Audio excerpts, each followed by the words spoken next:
जोहार। सही है, ठीक है, आवाज आ रहा है। जोहार। जोहार।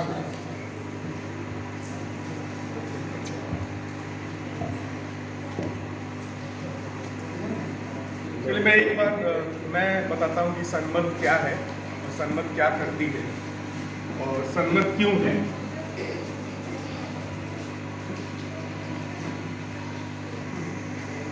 सनमत एक सोच है और ये 15 साल पहले आज ही के दिन शुरू हुई थी। मैं सोच रहा था कैसे शुरू हुई थी, याद कर रहा था मैं।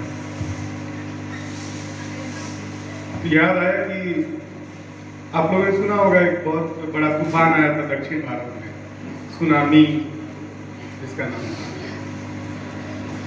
तो सुनामी के बाद हम लोग कॉलेज में थे। तो बहुत सारे परिवार के मुखिया का देहांत हो गया था सुनामी में। बहुत सारे पेरेंट्स नहीं थे, केवल बच्चे थे। तो हम सब लोगों ने सोचा, जो साउथ में थे, जो चेन्नई के आसपास के कॉलेजेस में पढ़ते थे, तो हम लोगों ने कहा क्यों नहीं हम लोग बच्चों को के साथ जाके समय बिताएं और कुछ बच्चों को भी थोड़ा सा रिलैक्स करें, थोड़ा समय दें, थोड़ा सा उनको उनका मूड लिफ्ट करें। तो हम सब लोगों ने मिलकर कुछ फंड जमा किया, कलेक्शन किया। उस समय कॉलेज में थे हम लोग, तो बहुत ज़्यादा पैसा होता भी नहीं था।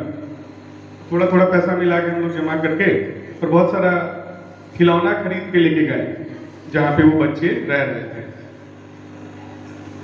तो वहाँ पे जो सीन था, तो हम लोग को अंदर जाना अलाउ नहीं किया और ना ही हम लोगों से कुछ लिया गया। बोला कि कोई सामाजिक संस्था होती तो हम लोग लेते हैं। मैंने कहा कि भाई इंजीनियरिंग कॉलेज में हम लोग पढ़ते हैं, हमें क्या पता है सामाजिक संस्था क्या होती है। तो फिर हम लौट के आ रहे थे, तो 2 लोग घूम रहे थे, तो देखा कि, तो पता किया लोगों से और एक जगह बोर्ड दिखा सडन की, यहाँ रजिस्ट्रेशन होता है एनजीओ का।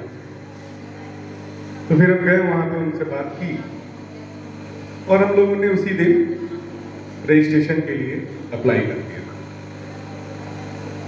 हमने रजिस्ट्रेशन कराया, फिर हम उन बच्चों के लिए खिलौना भी लेके जाते रहे और हर सप्ताह में एक दिन हम लोग जाते थे। सैटरडे को शाम में हम लोग उन बच्चों के साथ जाते थे, समय बिताते थे, उनको कुछ पढ़ाते थे, उनको कुछ चॉकलेट देते थे।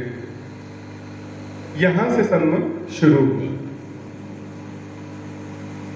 कहानी खत्म हो गई। फिर हमने कहा कि चलो ठीक है, सब लोग अपना अपना काम नौकरी शुरू कर दिया। कॉलेज से निकला, नौकरी में लग गया। फिर जॉब करते करते ये समझ में आया कि शायद समाज को ज़्यादा जरूरत है और हमें अपने से बाहर निकल के समाज के बारे में, लोगों के बारे में, समस्याओं के ऊपर सोचना चाहिए। तो फिर पढ़ाई करने का विचार आया कि फिर से पढ़ा जाए। इंजीनियरिंग तो हो गई थी, तो फिर से एक पढ़ाई की, भारत से बाहर जाके, इंग्लैंड में जाके सामाजिक विकास की पढ़ाई की, जिसको सुशासन बोलते हैं, गवर्नेंस एंड डेवलपमेंट। उस पढ़ाई करने के बाद फिर लगा कि फिर से अब उस जगह पे काम होना चाहिए जहाँ पे लोगों को सही में जरूरत है। उसके लिए फिर से हम भारत आए तो फिर से हम सब लोग जमा हुए और जमा होके हम लोगों ने सनमत को फिर से एक सूत्र में बांधा। पहले हम लोग थोड़ा थोड़ा कुछ कुछ करते थे, पार्ट टाइम में करते थे, उसके बाद हम लोग फुल टाइम में करना शुरू। और फिर एक बड़ी चुनौती ये थी कि करना क्या है। समस्याएं तो बहुत हैं, तो समस्या तो हमारे गली में, मोहल्ले में, टोला में, गांव में, हर जगह बहुत सारा समस्या है। क्या किया जाए? तो जो पढ़ाई किया गया था, जो पढ़ाई मैंने की थी, उससे ये समझ में आया कि हमारा जो सबसे बड़ा चैलेंज है वो है किसी भी कार्यक्रम का अंतिम पायदान तक पहुंचना। जो सबसे नीचे स्तर पे जो लोग हैं, जो समस्याओं के साथ लड़ते रहते हैं, जिनका जीवन समस्याओं से लड़ते लड़ते में निकल जाता है, उन लोगों के पास पहुंचना और उन लोगों के पास उनके विकास की योजनाओं को लेके जाना, ये हमारा सबसे बड़ा चैलेंज था। क्योंकि हमारे यहाँ कानून बहुत बने हैं, स्कीम्स भी बहुत चलती है, बहुत सारा योजना आता है, साल में 4-5 योजना तो आ ही जाता है। और जब से आज़ाद हुए हैं तब से आप जोड़ लीजिए कि अगर 5 योजना भी साल में आता होगा तो बहुत योजना आ गया। लेकिन कितना योजना है जो नीचे तक पहुंच पाया है, तो ये एक बहुत बड़ा समस्या लगा हमें कि काम वो होना चाहिए जिसमें योजना के जो जिनको योजना की जरूरत है उन लोगों के पास हम योजना को लेके जाएं। हमने कहा ठीक है, हम सब लोगों ने डिसाइड किया कि ठीक है। फिर हमने कहा कि शुरू किया जाए शिक्षा से, शिक्षा शुरू करते हैं। शिक्षा पे कुछ दिन काम किया, फिर लगा कि कहीं ना कहीं लोगों के पास जो रोजगार नहीं है, इसके चलते लोग शिक्षा पे भी ध्यान नहीं देते। हमने कहा कि रोजगार अच्छा चीज है, रोजगार लोगों को ज्यादा से ज्यादा मिले, इस पे काम किया जाए। फिर लगा कि लोगों को रोजगार इसलिए भी नहीं मिलता है और जो बाहर जाके कमाते हैं वो लौट के आते हैं तो डॉक्टर्स को पैसा दे देते हैं, हॉस्पिटल में इलाज कराने में खर्च कर देते हैं। धीरे धीरे हम लोगों को समझ में आया, 1 साल में समझ में आ गया कि ये जितने भी मुख्य समस्याएं हैं वो सब आपस में बहुत ज्यादा कनेक्टेड, एक दूसरे से कनेक्टेड है। शिक्षा से कनेक्टेड है स्वास्थ्य से, शिक्षा और स्वास्थ्य रोजगार से कनेक्टेड है, रोजगार लोगों के इनकम से कनेक्टेड है, तो और रोजगार लोगों के कौशल संवर्धन से भी कनेक्टेड है, स्किल डेवलपमेंट से भी कनेक्टेड है। तो समझ में आया कि हम लोग को ना कहीं एक छोटा सा इकोसिस्टम लेके काम करना होगा, जहाँ पे हम जितने भी पहलू हैं, जितने भी समस्याएं हैं, उन सब पे थोड़ा थोड़ा काम करना शुरू किए हम लोग। काम करते करते आज हम लोग 2 लोगों की टीम से करीब 357 लोग हो गए। तो 15 साल का जो हमारा ब्यौरा है वो ये है कि 2 लोगों से शुरू हुआ था और 357 पे चले, और अब जाके हम लोग किशोरावस्था में पहुंचे। 16 साल हुआ है हमारा। 16 साल तो सबसे बेस्ट टाइम होता है ना, अच्छा करेंगे हम लोग 16 साल के बाद से। और इस 16वें साल में प्रवेश करते करते हमारे पास बहुत ही कुशल गार्जियन हैं, अभिभावक हैं, हम सब लोगों को मेंटर करने वाले, गाइड करने वाले धनंजय सर हैं, जिनके आने से हमें लगा कि हम लोग और कॉन्फिडेंस के साथ और मोटिवेशन के साथ काम करना शुरू हो गए हैं, और हम लोग और आगे जाते ही रहेंगे। सन्मत का एक और उद्देश्य है कि हम लोग 10 लाख गांव को, भारत के 10 लाख गांव को सेल्फ सस्टेनेबल बनाना चाहते हैं। एक इकोसिस्टम गांव का क्रिएट करना चाहते हैं, जहां पे गांव में ना स्वास्थ्य की समस्या हो, ना एजुकेशन की समस्या हो, ना इनकम की समस्या हो, और ना ही रोजगार से रिलेटेड समस्या है। तो हमारा टारगेट है कि 10 लाख गांव तक पहुंचना, और हम वही 10 लाख गांव पहुंचना चाहते हैं जो हर दृष्टिकोण से बहुत पिछड़े हुए हैं, बहुत अंतिम पायदान पे हैं। तो उस कड़ी में हम लोग गांव में पहुंचना शुरू हो गए हैं। अभी कुछ दिन पहले हम लोग, और हमें ये भी लग रहा है कि हम लोग जो जिस तरह से किसी भी कार्यक्रम का कार्यान्वयन करते हैं, इम्प्लीमेंटेशन करते हैं, तो वो कहीं ना कहीं हम लोग इश्यूज को समझ के करते हैं। और इसी कड़ी के चलते हमें अभी मथुरा में भी इंडियन ऑयल कॉर्पोरेशन लिमिटेड की तरफ से उनका एक बहुत ही अच्छा अस्पताल हमें मिला है, जिसको हम संचालित कर रहे हैं। तो धीरे धीरे तो हम लोग बढ़ते ही जा रहे हैं, कुनबा बढ़ ही रहा है। और सन्मत एक और आप लोगों ने मार्क किया होगा कि सन्मत कभी भी कोई भी ऑफर लेटर या कोई भी ज्वाइनिंग लेटर में कोई भी एंड डेट नहीं देती है कि आपका जॉब 2 साल के लिए है या 4 साल के लिए है या 8 साल के लिए है या 10 साल के लिए है, वो कभी नहीं देती है।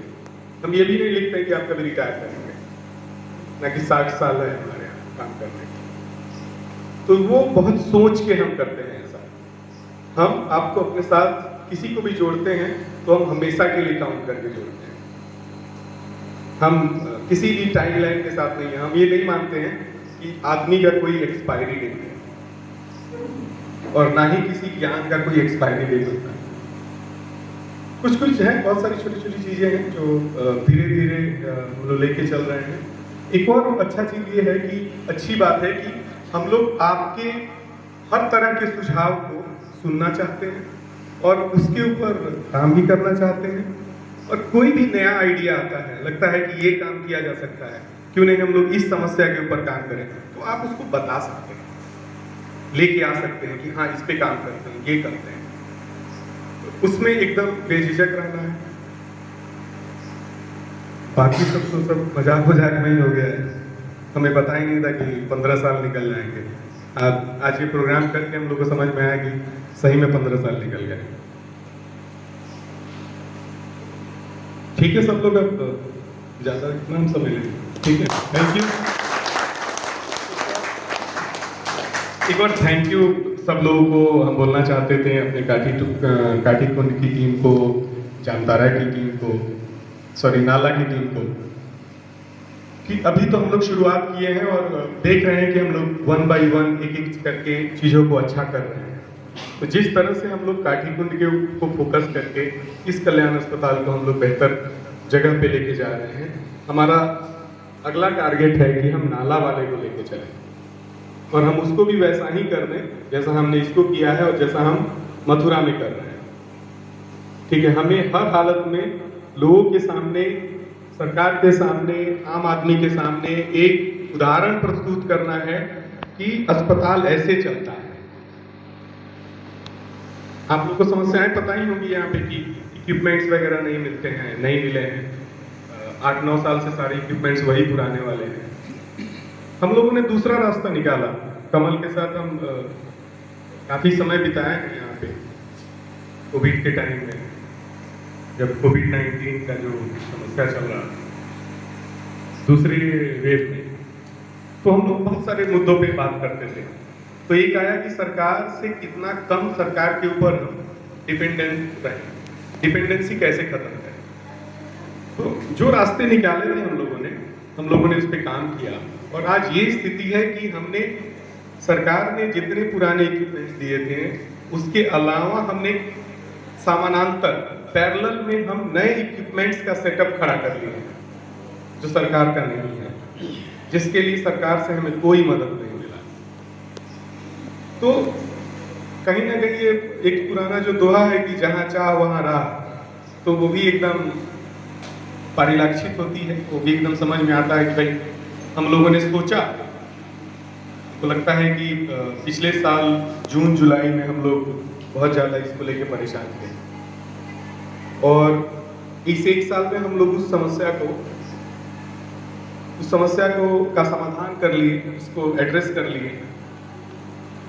तो ये बहुत एकदम रियल टाइम एग्जांपल है कि अगर कोई भी समस्या है तो उसके ऊपर थोड़ा सा सोचा जाएगा तो मेरे को लगता है कि कुछ दिनों में तो कर ही लेंगे। और स्पेशली हम सब लोग तो पढ़े लिखे भी हैं ठीक ठाक और काम भी आता है हम लोगों को, तो सोचने में तो दिक्कत होनी नहीं चाहिए।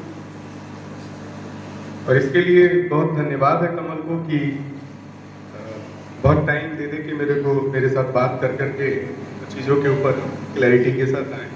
और आज का ये कार्यक्रम भी आप सब लोग को मेरे तरफ से बहुत बहुत धन्यवाद कि कार्यक्रम ऑर्गेनाइज हुआ और हमें भी आप लोगों से बात करने का मौका मिला। नहीं तो मेरे ख्याल से कि पहली बार ही हम बात कर रहे हैं आप सब लोगों से। ये तो इंडिविजुअली बात हो जाती है बट ऐसे तो बात हुई नहीं। और हम चाहते हैं, जामतारा टीम से हमारा अपील है कि हम चाहते हैं कि हम लोग जामतारा अस्पताल का जो कायाकल्प है उसको करें, जो लोगों का समस्या है, जो पॉजिटिव निगेटिव होते रहता है, उसको हम लोग दूर करें और बेस्ट बना के लाएं। ठीक है, वैसे भी हम लोग बाकी अस्पतालों से अच्छा ही करते हैं, हम खराब कहीं नहीं कर रहे हैं। बाकी जितने भी कल्याण अस्पताल हैं, अगर आप उन सब के साथ कंपेयर करेंगे या सरकार करती है तो हमारे दोनों अस्पताल का परफॉर्मेंस सबसे बेहतर है। लेकिन वो अंधों में काना राजा नहीं रहना है, राजाओं में महाराजा रहना है। ठीक है, हमारा सर्विस बोलना चाहिए, हमारा बिहेवियर बोलना चाहिए, हमारे लोगों का डेडिकेशन बोलना चाहिए। और बाकी जो भी समस्या आएगी हम लोग निपटाते जाएंगे। तो सरकार के ऊपर भी डिपेंडेंसी खत्म हो रही है। तो अब आप लोग सोच लीजिए कैसे किया जाएगा। यहाँ से जो मदद मिलेगा, कमल जी हैं, सारी टीम है, डॉक्टर साहब हैं, हमेशा उपलब्ध है। 24 घंटे में आप कभी भी कॉल करिएगा, हर आदमी उपलब्ध है। देखा जाए कैसे करना है। इसी के साथ थैंक यू।